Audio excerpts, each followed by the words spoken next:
जय श्री कृष्णा। राधे राधे। भगतजनों, आज हम स्कंद पुराण में वर्णित वैशाख महात्म्य के अध्याय 10 की पावन कथा का रसपान करेंगे। आज की इस कथा में हम भगवान विष्णु के स्वरूप का विवेचन, प्राण की श्रेष्ठता, जीवों के विभिन्न स्वभावों और कर्मों का कारण तथा भागवत धर्म क्या है, यह सुनेंगे। तो आइए सर्वप्रथम भगवान का सुमरण करते हुए सब बोलिए विष्णु भगवान की जय।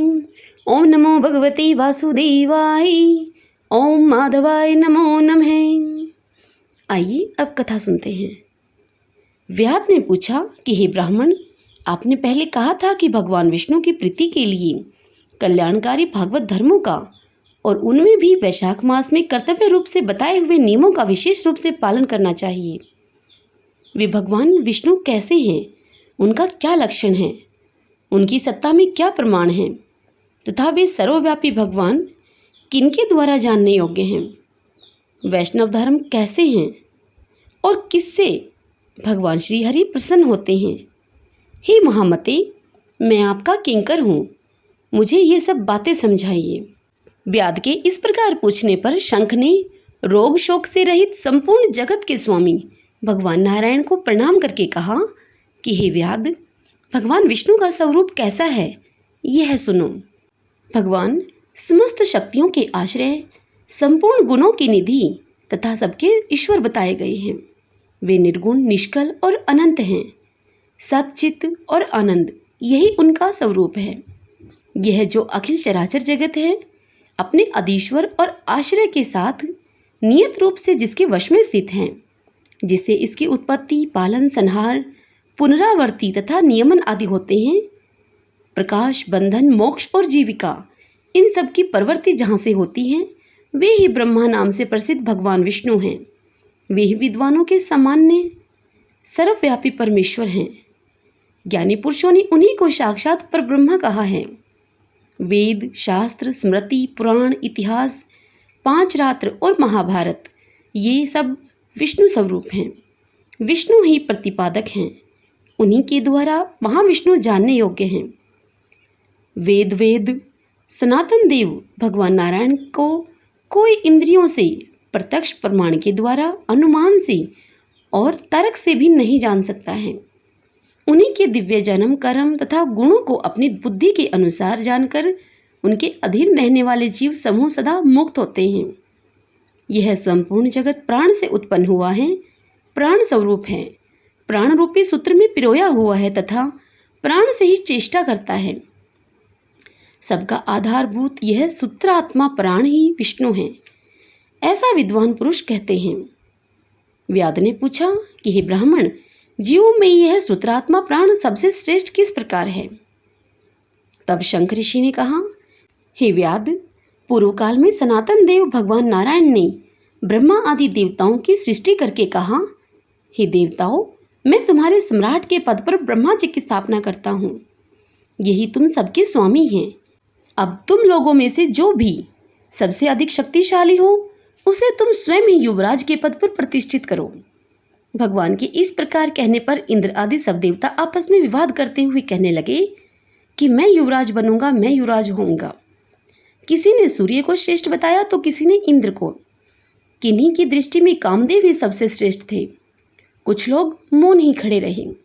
आपस में कोई निर्णय होता न देखकर वे सभी भगवान नारायण के पास पूछने के लिए गए और उन्हें प्रणाम करके हाथ जोड़कर बोले, हे महाविष्णु, हम सब ने अच्छी तरह विचार कर लिया है, किंतु हम सब में से श्रेष्ठ कौन है, यह हम अभी तक किसी प्रकार भी निश्चय नहीं कर सके। अब आप ही निर्णय कीजिए। तब भगवान विष्णु हंसते हुए उनसे बोले, इस विराट ब्रह्मांड रूपी शरीर से जिसके निकल जाने पर यह शरीर गिर जाएगा और जिसके प्रवेश करने पर पुनः उठकर खड़ा हो जाएगा, वही देवता सबसे श्रेष्ठ है। भगवान के ऐसा कहने पर सब देवताओं ने कहा कि अच्छा, ऐसा ही हो। तब सबसे पहले देवेश्वर जयंत विराट शरीर के पैर से बाहर निकला। उसके निकलने से उस शरीर को लोग पंगु कहने लगे, परंतु शरीर गिर न सका। यद्यपि वह चल नहीं पाता था, तो भी सुनता, पीता, बोलता, सूंघता और देखता हुआ पूर्ववत स्थिर रहा। तत्पश्चात गुहा देश से दक्ष प्रजापति निकलकर अलग हो गए। तब लोगों ने उसे नपुंसक कहा, किंतु उस समय भी वह शरीर गिर न सका। उसके बाद विराट शरीर के हाथ से सब देवताओं के राजा इंद्र बाहर निकले। उस समय भी वह शरीरपात नहीं हुआ। विराट पुरुष को सब लोग हस्तहीन अर्थात लूला कहने लगे। इसी प्रकार नेत्रों से सूर्य निकले। तब लोगों ने उसे अंधा और काना कहा। उस समय भी शरीर का पतन नहीं हुआ। तदंतर नासिका से अश्विनी कुमार निकले, किंतु शरीर फिर भी नहीं गिरा। केवल इतना ही कहा जाने लगा कि यह सूंघ नहीं सकता। कान से अधिष्ठात्र देवियां दिशाएं निकली। उस समय लोग उसे बधिर कहने लगे, परंतु उसकी मृत्यु नहीं हुई। तत्पश्चात जीवा से वरुण देव निकले। तब लोगों ने यही कहा कि यह पुरुष रस का अनुभव नहीं कर सकता, किंतु देहपात नहीं हुआ। तदंतर वाक इंद्रियों से उसके स्वामी अग्निदेव निकले। उस समय उसे गूंगा कहा गया, किंतु वह शरीर नहीं गिरा। फिर अंतःकरण से बोध स्वरूप रुद्र देवता अलग हो गए। उस दिशा में लोगों ने उसे जड़ कहा, किंतु शरीरपात नहीं हुआ। सबके अंत में उस शरीर से प्राण निकला। तब लोगों ने उसे मरा हुआ बतलाया। इससे देवताओं के मन में बड़ा विस्मय हुआ। वे बोले, हम लोगों में से जो भी इस शरीर में प्रवेश करके इसे पूर्ववत उठा देगा, उसे जीवित कर देगा, वही युवराज होगा। ऐसी प्रतिज्ञा करके सब कर्मशः उस शरीर में प्रवेश करने लगे। जयंत ने पैरों में प्रवेश किया, किंतु वह शरीर नहीं उठा। प्रजापति दक्ष ने गुहा इंद्रियों में प्रवेश किया, फिर भी वह शरीर नहीं उठा।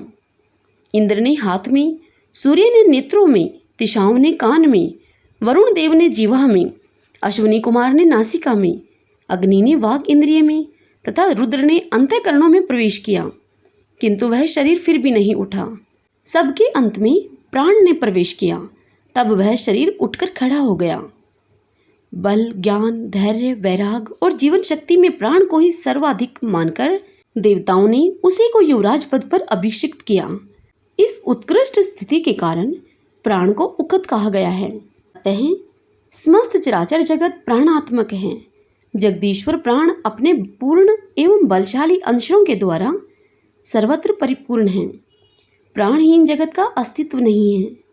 प्राणहीन कोई भी वस्तु वृद्धि को नहीं प्राप्त होती। इस जगत में किसी भी प्राणहीन वस्तु की स्थिति नहीं है।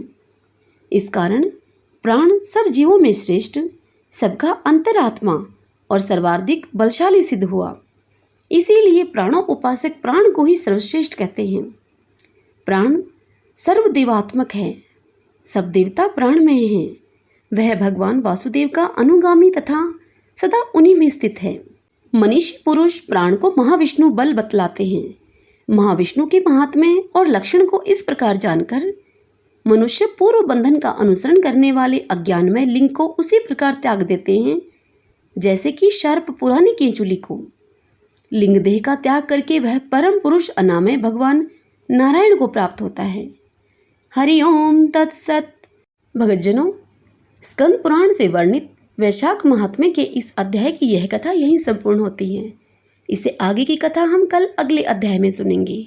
सब बोलिए विष्णु भगवान की जय। ओम नमो भगवते वासुदेवाय। ओम माधवाय नमो नमः। यदि आपको यह मेरे द्वारा सुनाई हुई कथा पसंद आई हो तो वीडियो को लाइक करें, खूब शेयर करें, खूब पुण्य कमाएं। और यदि आप इस चैनल पर पहली बार आए हैं तो इस चैनल श्री कृष्ण दीवानी को आप सब्सक्राइब कर लीजिएगा। बेल आइकन के बटन को भी प्रेस कर लीजिएगा। जय श्री कृष्ण, राधे राधे।